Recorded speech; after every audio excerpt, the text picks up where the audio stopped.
Ce soir, la protestation des habitants du quartier Morne-Coco à Fort-de-France, mobilisés contre la future installation d'une antenne relais à proximité d'habitation. Ils dénoncent le manque de concertation et d'information sur ce projet.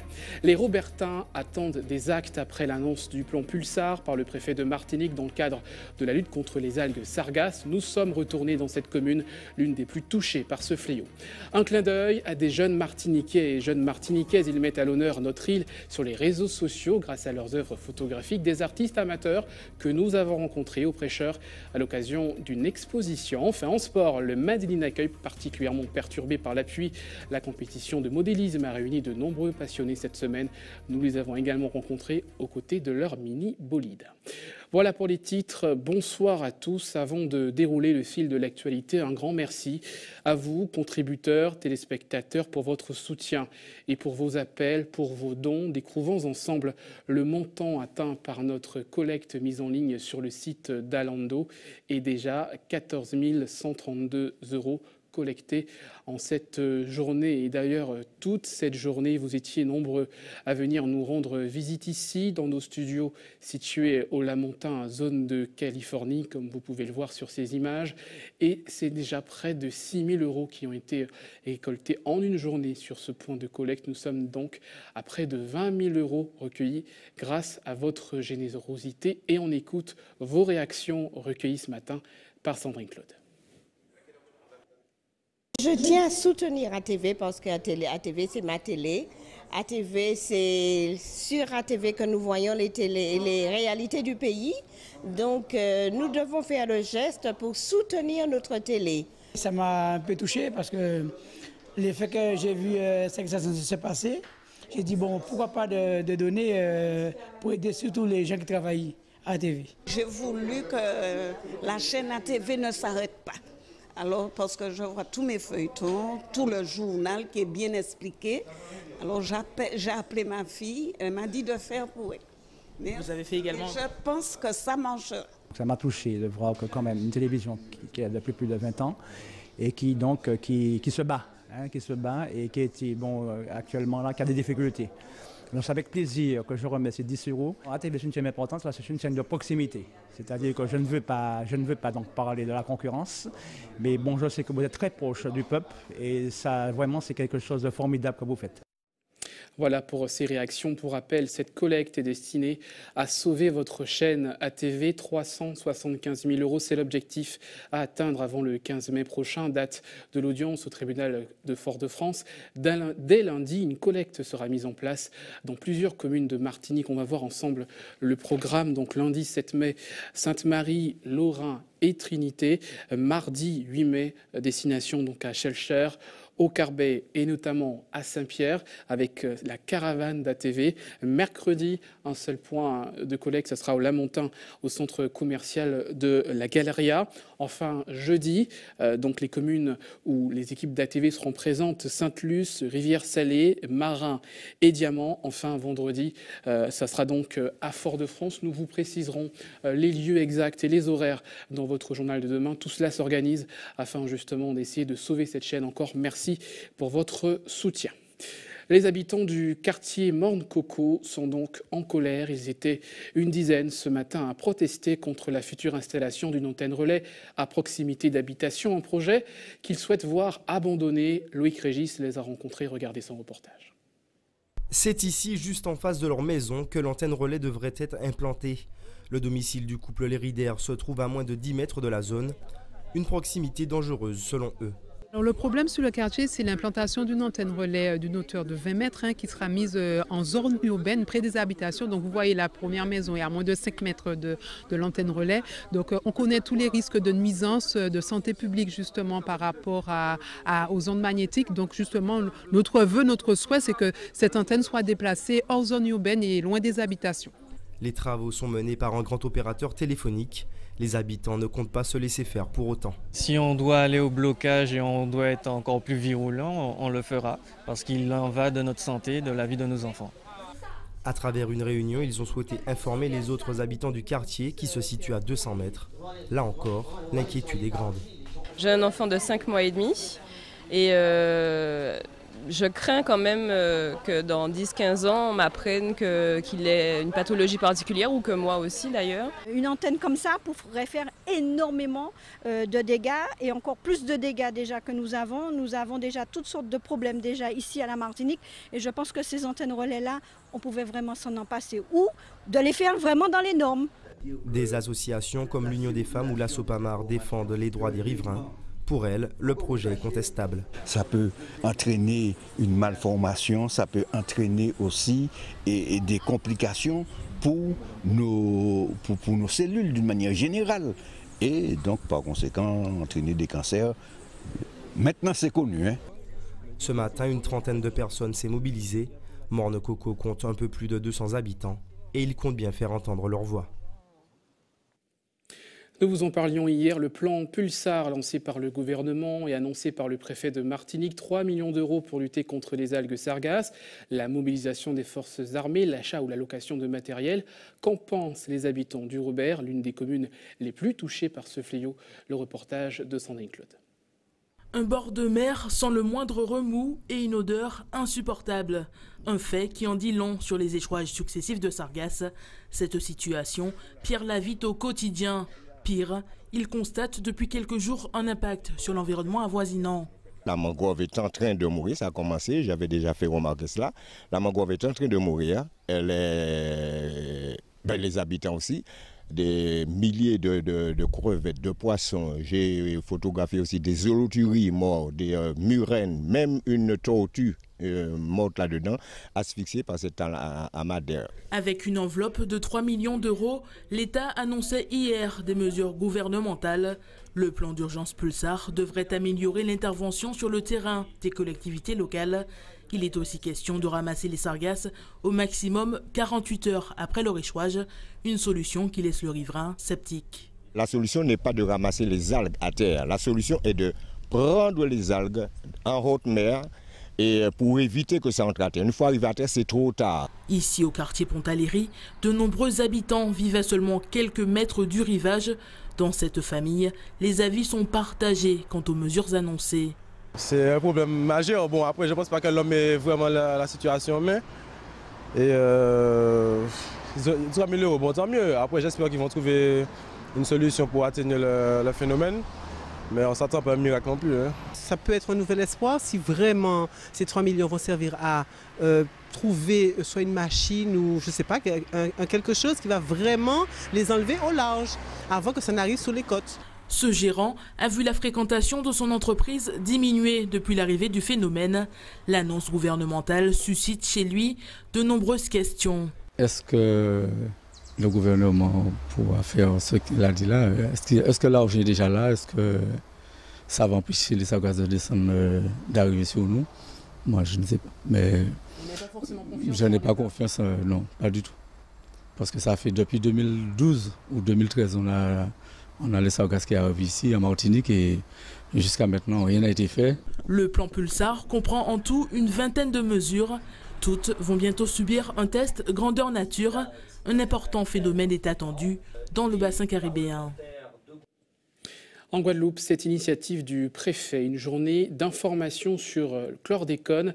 Alors que le débat sur ce perturbateur endocrinien reste vif, les autorités ont souhaité faire preuve de transparence. Anne-Elisabeth Arsène, Moïse Dexter. Échanger et répondre aux questions de tout un chacun concernant le chlordécone, c'est l'objectif de cette rencontre organisée par la préfecture. Tester une nouvelle façon de communiquer pour être plus proche des gens, plus proche des citoyens, pour leur permettre de venir poser leurs questions dans une ambiance très différente, sans devoir venir à la préfecture. L'idée, c'est vraiment ça, c'est de permettre aux gens qui n'osent pas poser les questions, qui ne se déplacent pas, soit qui n'osent pas, soit qui n'ont pas le temps, soit qui ne peuvent pas, peu importe le pourquoi du comment, tous ces gens-là, de venir leur dire on vient vous en parler. On vient vous en parler et on vient aussi prendre vos idées du terrain. Parce que les gens de Guadeloupe vivent avec la chlordécone depuis longtemps. Un certain nombre d'entre eux ont déjà des solutions, ont des idées, ont réfléchi à la question. C'est important aussi qu'on prenne cette remontée du terrain, mais en direct. Jean-Marie a répondu à l'invitation de la préfecture, l'occasion pour lui d'affiner ses recherches sur le sujet. Je suis venu en tant que citoyen, en tant qu'écologue, je suis docteur en écologie et très intéressé par ces questions qui touchent à notre environnement et notre santé. En tout état de cause, j'étais aussi venu pour chercher des informations sur un médicament dont j'ai découvert par hasard l'existence en cherchant sur Wikipédia, médicament qui a été utilisé aux États-Unis pour décontaminer des organismes humains d'ouvriers qui avaient été contaminés par un accident chimique dans l'usine de fabrication du chlordécone. Donc ce médicament, c'est la cholestéramine. Il est utilisé apparemment aux États-Unis, au Canada, en Europe.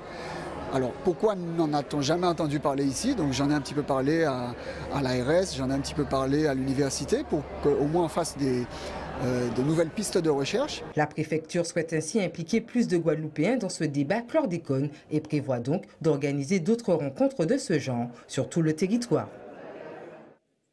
Retour en Martinique et rencontre avec un groupe de passionnés du pays et de passionnés de photographie. Ils ont décidé de mettre leur art au service de la Martinique.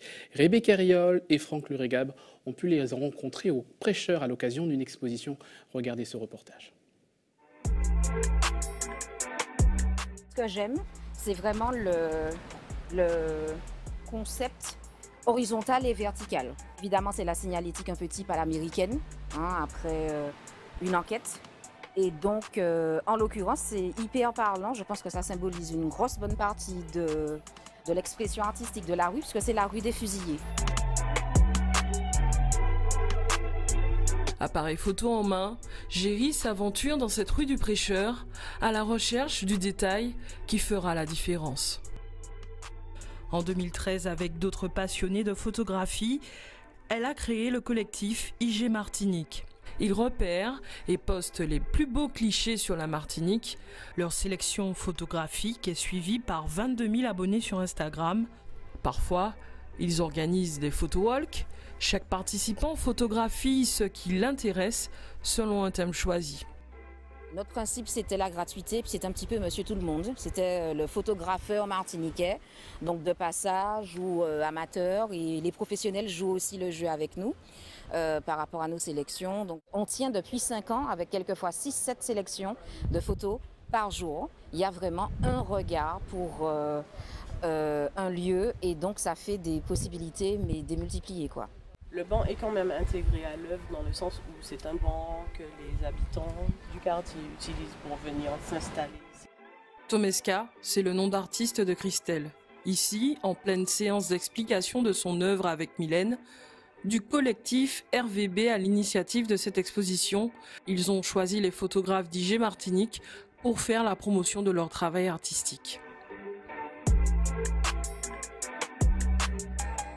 Permettre de découvrir notre territoire, parce que ce soit des Martiniquais qui sont partis faire des études ou ceux qui vivent ici, on a tendance des fois à oublier d'aller dans le nord par exemple, ou de découvrir certains spots dans le sud, et là en fait ça pousse à la curiosité, en plus ça permet de découvrir des talents, des photographes qui sont amateurs mais qui sont très bons, très doués, et donc je trouve que c'est une bonne initiative. Nous ne sommes pas des photographes pros, dans la mesure où voilà, il y a un ingénieur réseau, un directeur administratif et financier, une juriste pénaliste, enfin bon voilà quoi. C'est des profils vraiment éclectiques. On est des amateurs, on ne le revendique pas plus que ça, mais enfin au bout de 5 ans d'existence et puis de joyeux plaisirs, et ben, on espère qu'on est là pour durer, quoi. Leur passion pour la photo dépasse la sphère des réseaux sociaux. Les membres se réunissent pour faire connaissance et partager leurs astuces. Vous pouvez retrouver leurs photos via le hashtag IG_Martinique.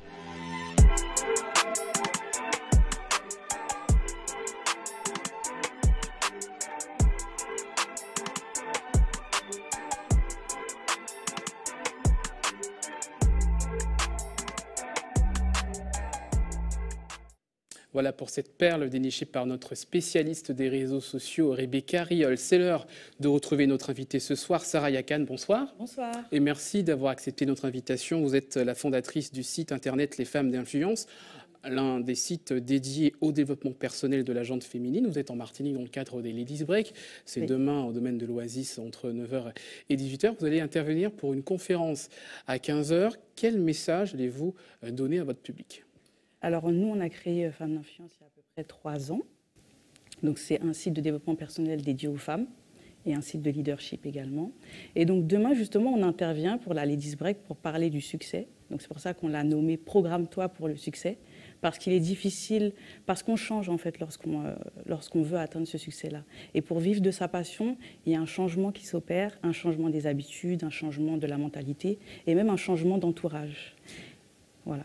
Est-ce qu'une heure assis à vous écouter, est-ce que ça peut avoir des résultats concrets dans la vie des gens? Ça peut créer un déclic, en fait, des choses peut-être dont on n'avait pas conscience ou des choses dont on avait conscience mais qu'on refusait de s'avouer.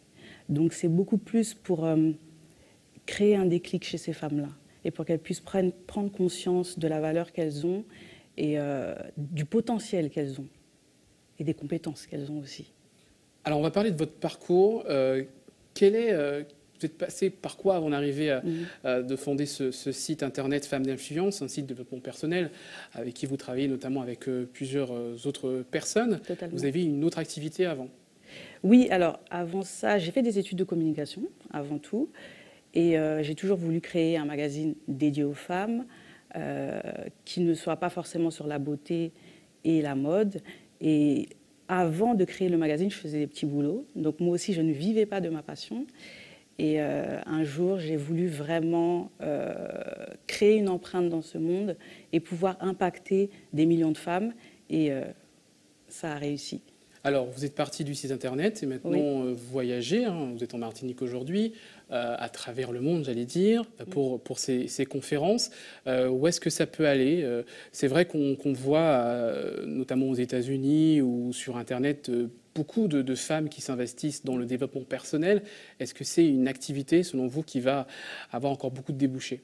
Oui, je pense, parce que les femmes ont trouvé un nouveau moyen d'expression à travers les réseaux sociaux, à travers ce genre de conférences, ce genre d'événements. Elles ont envie de se retrouver entre elles pour parler des problèmes qu'elles ont, des problèmes de confiance en soi, d'estime de soi, de valeur. Et le fait de ne pas forcément, d'avoir peur en fait, de se lancer dans ce que l'on aime parce qu'on a peur de l'échec. Et donc je pense que c'est quelque chose qui va perdurer, tout simplement. Alors pourquoi vous parlez qu'aux femmes? Je pense que j'ai plus de facilité à parler aux femmes parce que j'en suis une, que je les comprends en fait dans leur position et que c'est elles surtout qui en ont besoin aujourd'hui particulièrement. Alors c'est vrai que ces derniers mois, on a vu un mouvement en France, un mouvement notamment MeToo, où des femmes qui dénonçaient notamment des agressions sexuelles. Est-ce que vous êtes aussi dans ce cadre-là? Est-ce que vous êtes aussi pour rappeler la dignité de la femme? Est-ce que c'est les messages que vous passez lors de vos conférences? Oui, bien sûr, on parle de dignité, on parle surtout de valeurs en fait, de valeurs, des choses qu'elles ne se rendent pas compte qu'elles ont. Et tous ces mouvements-là, en fait, c'est un nouveau moyen d'expression pour ces femmes-là. Merci beaucoup, en tout cas, d'avoir accepté notre invitation. On vous verra notamment demain à 15h dans le cadre des Ladies Break, entre 9h et 18h à Rivière-Salée, au domaine de l'Oasis. Et c'est le moment de retrouver votre rendez-vous du samedi, le JT des communes. Exceptionnellement ce soir, un best-of de votre JT des communes avec les reportages et toute l'équipe. Hubert Bornil, c'est maintenant.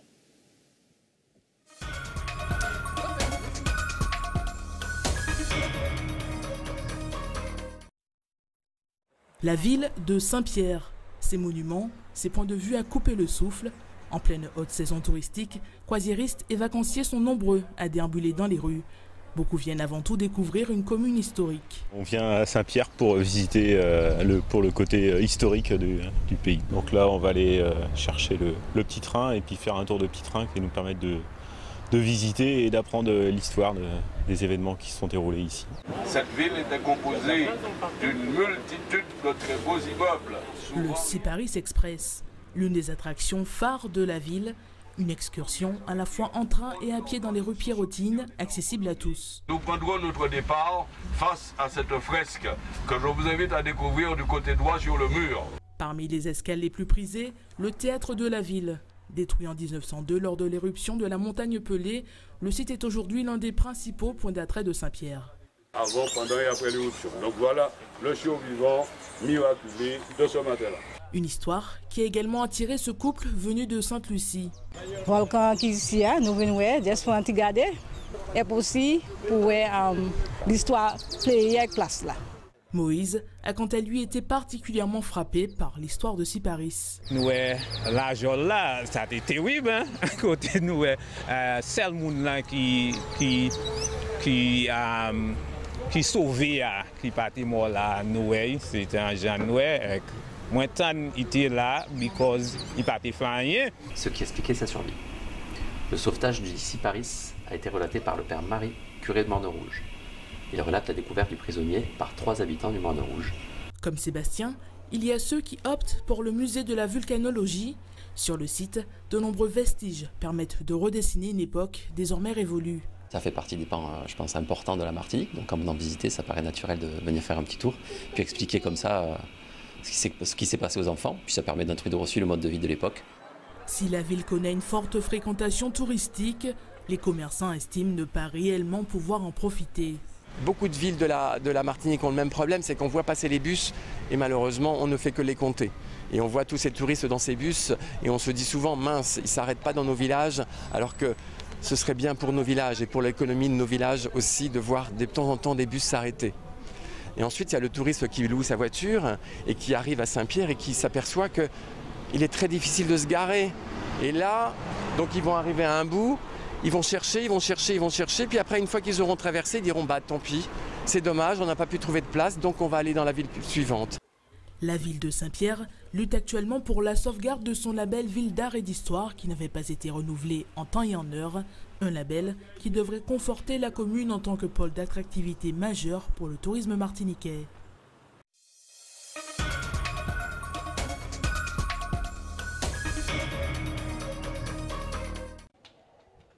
Des décorations fièrement affichées sur les murs de l'établissement, l'éco-école du petit quartier Café au Vert-Pré est un exemple du genre. Depuis 2 ans, les élèves sont impliqués dans les projets verts. On fait plus attention, on prend conscience de la pollution et on apprend à mieux connaître notre environnement. Il y a plusieurs acteurs qui viennent à l'école pour nous apprendre des choses, comment économiser l'eau, comment économiser dans la cuisine, de l'écosystème. Cette année, on va travailler sur la biodiversité et on commence déjà un petit peu. Une attitude éco-citoyenne qui commence depuis les petites sections. L'objectif à long terme est de faire des élèves de véritables ambassadeurs de la démarche. Ils savent qu'ils ont pour mission justement d'apprendre un maximum concernant, en l'occurrence cette année, la biodiversité, pour pouvoir transmettre à leurs parents et aux gens qui les entourent. Si l'école a été récompensée cette année, les efforts ont commencé bien avant. Les distinctions sont le fruit d'un travail de longue haleine. Depuis 2012, nous travaillons dans cette école le développement durable. Donc au début, c'était simplement au niveau du tri des déchets. Nous essayons de faire un petit peu attention, pas mettre les déchets n'importe où. Donc on a mis en place les bacs. Et puis petit à petit, on a voulu aller plus loin. Et on est entré dans une démarche, la démarche éco-école. Dans son écrin de verdure, l'école souhaite devenir un modèle pour les autres établissements de l'île. Seul le couvent de Cluny et donc les primaires de Café possèdent le label éco-école pour l'instant en Martinique.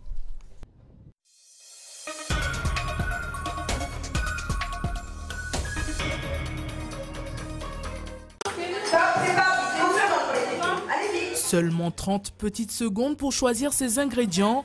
L'enjeu est crucial car ces 2 équipes s'affrontent en finale. Dans l'équipe de Chantal, on mise plutôt sur les valeurs sûres. Je vais essayer de faire une soupe et une crème, un dessert à 3 crèmes en fait. Gratin de patates douces, vivano en papillote ou encore salade de mimosa aux sardines, les auxiliaires de vie font preuve de créativité. On a beaucoup transpiré. Voilà, mais sinon ça a été. Et à quelques minutes de la fin de l'épreuve, la tension monte, car c'est au final le jury qui doit trancher. L'originalité, la couleur, la cuisson, un petit peu voir s'il n'y a pas trop de gaspillage dans ce qu'il y a dans l'assiette. Les premiers concernés ne sont eux pas en reste, à l'image de Marie. J'ai vu beaucoup de choses que je n'avais pas encore vues. Des aînés qui découvrent de nouvelles façons de cuisiner, car souvent leurs habitudes derrière les fourneaux ne sont pas forcément les bonnes. Les légumes pays sont de bons aliments à condition qu'on sache les cuire. Chez nous, on a l'habitude de faire une cuisson qui est longue. Or, plus on fait cuire un produit local, plus on fait cuire les légumes pays, plus on augmente le pouvoir sucrant. Le problème des personnes âgées, c'est aussi le sucre, parce que les personnes âgées, en général, chez nous, sont aussi diabétiques. Et pour l'organisation, au-delà de la dimension conviviale, la manifestation vise avant tout à sensibiliser chacun. Il ne faut pas se leurrer, on va manger ce qui nous plaît au goût, ce qui nous plaît aux yeux. Donc c'est préparer quelque chose qui plaît, mais préparer quelque chose qui est bon pour la santé aussi, bon pour la santé de nos personnes âgées. À long terme, il s'agit pour cette association de concrétiser son projet de préparation de repas à domicile. Cette journée aura permis à ses salariés de mieux appréhender les spécificités propres aux aînés pour les appliquer une fois derrière les fourneaux.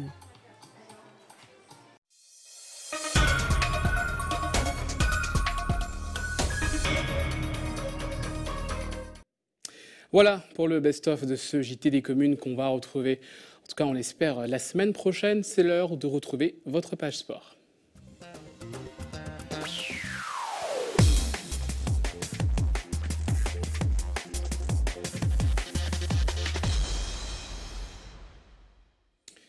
Le sport est un sport dont on parle peu donc dans ce journal. Coup de projecteur sur le modélisme avec notamment le lancement de la saison marqué par la compétition du Mandinida Cup, une compétition retardée, vous allez le voir, en raison des conditions météorologiques. José Le Chertier a quand même pu rencontrer ces passionnés de mini-bolides en pleine préparation de leur voiture miniature. Le reportage de José Le Chertier.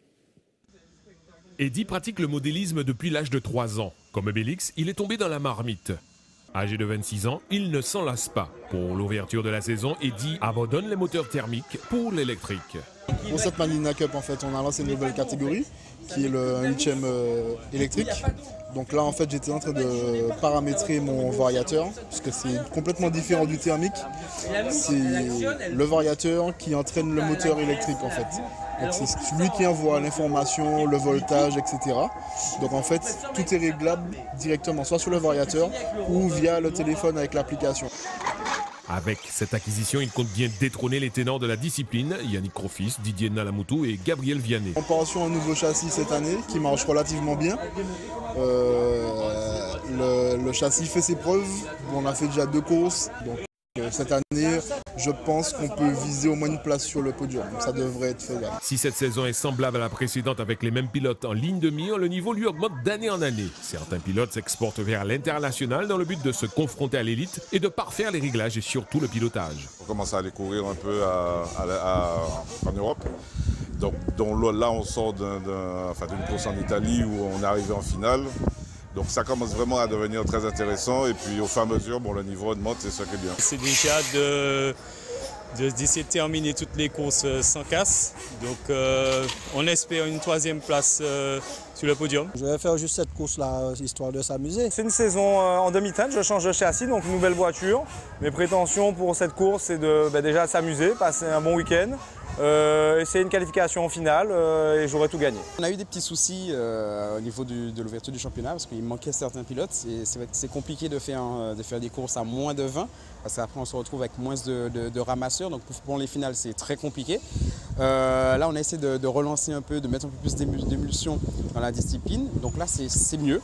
En plus là cette fois-ci on a des pilotes de la Barbade qui sont revenus, entre autres Barry Muster et Robin qui sont des habitués et là on a une belle délégation de la Guadeloupe, ils sont 7, donc je pense que cette année ça va bien le faire. La Mandinida Cup continue jusqu'à dimanche en espérant que la pluie ne vienne pas jouer les troubles fêtes. Le reste de l'actualité sportive marquée par du cyclisme et le Grand Prix Cap Nord après le prologue hier. La première étape s'est déroulée à Macouba cet après-midi.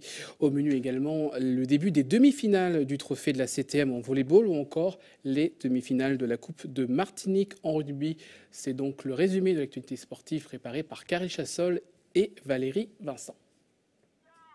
Après le prologue hier soir à Trinité, remporté par Jordan Labéjoff de Féroce, place cet après-midi à la première étape du Grand Prix Cap-Nord.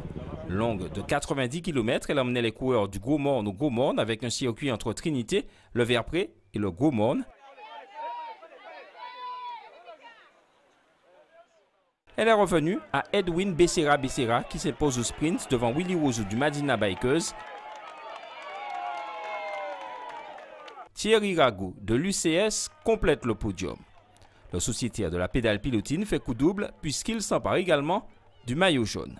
C'est compliqué, non? Tous les jours, beaucoup attaquent la course, beaucoup montent aujourd'hui, mais merci beaucoup à toute la personne de la pédale pilotine, président Gustavo, à Roger Delgado, à l'équipe, l'APP, et merci pour toute la collaboration. Maintenant, tu prends le maillot jaune. Ce sera compliqué à porter ce maillot jaune? Normalement, tous les jours à la Martinique, c'est beaucoup compliqué, non? Toute la course. Aujourd'hui, tranquille, non? Maillot jaune. Demain, à la expectative de tous les coureurs, tranquille, no problème. Il a été meilleur que moi au sprint. Et ça s'est joué vraiment dans les 50 derniers mètres. Et voilà, quoi. Donc, du coup, derrière, ça revenait. Ils étaient 3, je crois qu'il y avait son collègue. Donc du coup, moi je me serais retrouvé en infériorité et après tous les efforts que j'avais pu produire, ça aurait été dommage de pouvoir laisser passer un podium. On a vu que hier, c'est Jordan Labéjoff qui l'a remporté. Il a essayé de garder son maillot jaune, il a essayé de contrôler un début de course. Mais dans la montagne, les meilleurs ont mis en route. Et là, on a vu notamment les coureurs de la pédale pilotine avec Johan Gobin qui très tôt a lancé les hostilités. Mais avec lui, donc, on a vu les deux autres, Edwin Becerra, mais aussi Campos. Donc 3 coureurs de la pédale pilotine dans le groupe de tête, 9 coureurs. Mais on a vu aussi le Madina Bikers bien jouer avec notamment Willy Roseau et puis Eddie Michel Cademort. Demain, la deuxième étape conduira les coureurs au Robert pour une boucle de 100 km. Sport collectif en volleyball, les demi-finales du trophée de la CTM ont débuté cet après-midi au Palais des Sports du Lamentin. Chez les hommes, la première demi-finale met face à face en ce moment le RCA Anvers à l'Aiglon. Chez les femmes, la première demi-finale opposait l'Espoir à l'Éclair, une rencontre qui a tourné à l'avantage des Lucéennes sur le score sans appel de 3-7-0. Les autres demi-finales se déroulent ce soir. Sport collectif toujours en rugby, les demi-finales de la Coupe de Martinique ont débuté hier soir à Trinité. Chez les hommes, le rugby club Diamant Martinique en bleu a disposé de la Gauloise. Victoire sur le score sans appel de 27-7. On est très ravis de cette victoire. On a travaillé toute la saison pour arriver éventuellement se qualifier pour une finale. C'est fait ce soir après une très belle prestation, donc on est très fiers ce soir, oui. On prend 2 essais assez rapidement, donc qui nous font perdre un peu de la confiance. On fait des fautes de main, on fait quelques erreurs tactiques et puis en face ils ont bien joué, quoi. Ils ont vraiment mérité leur victoire. Cet après-midi, l'autre demi-finale opposait l'US Roubaix à l'entente Good Luck SNK. Nous y reviendrons demain. En football, vous le savez, les demi-finales de la Coupe Mutuelle Margaillard ont lieu demain après-midi à Rivière-Pilote. La compétition a été présentée ce matin lors d'une conférence de presse à l'hôtel Amiris à Sainte-Luce. Et le moins que l'on puisse dire, c'est que les 4 équipes, le Geldar de Kourou, la Gauloise de Basse-Terre, le RC Rivière-Pilote et le Golden Lion, ambitionnent de remporter la compétition. Je pense qu'elles sont comme les autres de toutes les autres équipes, c'est d'aller le plus loin possible.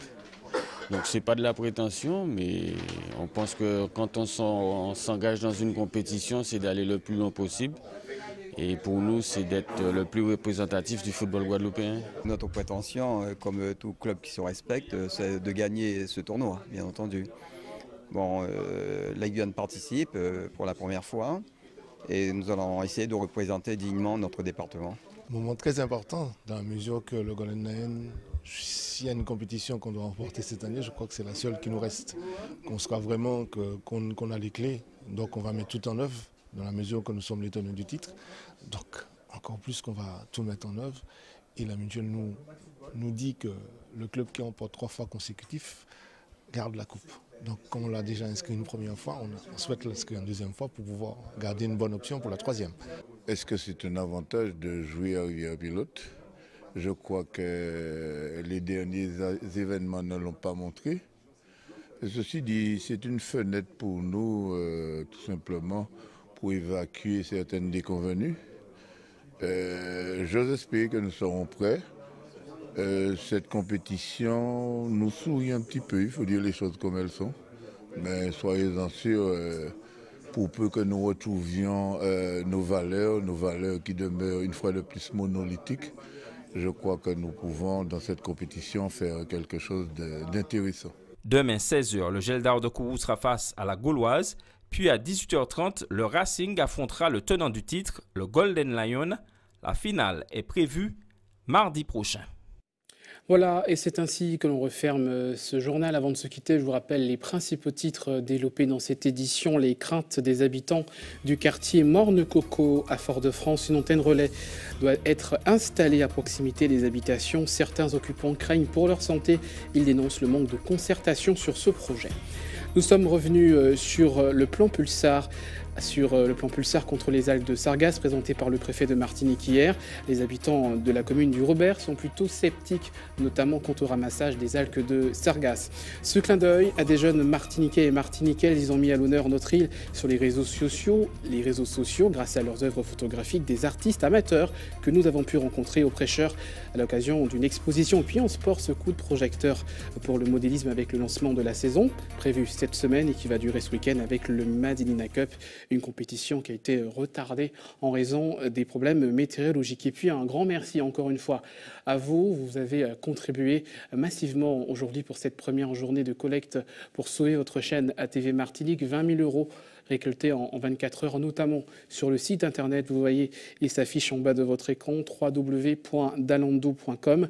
Demain, rendez-vous encore à ATV Martinique entre 9h et 18h pour ceux qui veulent faire des dons, notamment en espèces et en chèques. À partir de lundi, la caravane d'ATV va sillonner plusieurs communes de Martinique. Nous vous présenterons le programme détaillé demain soir dans notre journal. Merci d'avoir suivi ce journal local. Dans quelques instants, l'information nationale et internationale avec nos confrères de BFM TV. Juste après la météo de Ruth Fortuna à 20h, The Voice. On se retrouve demain. Merci de votre fidélité.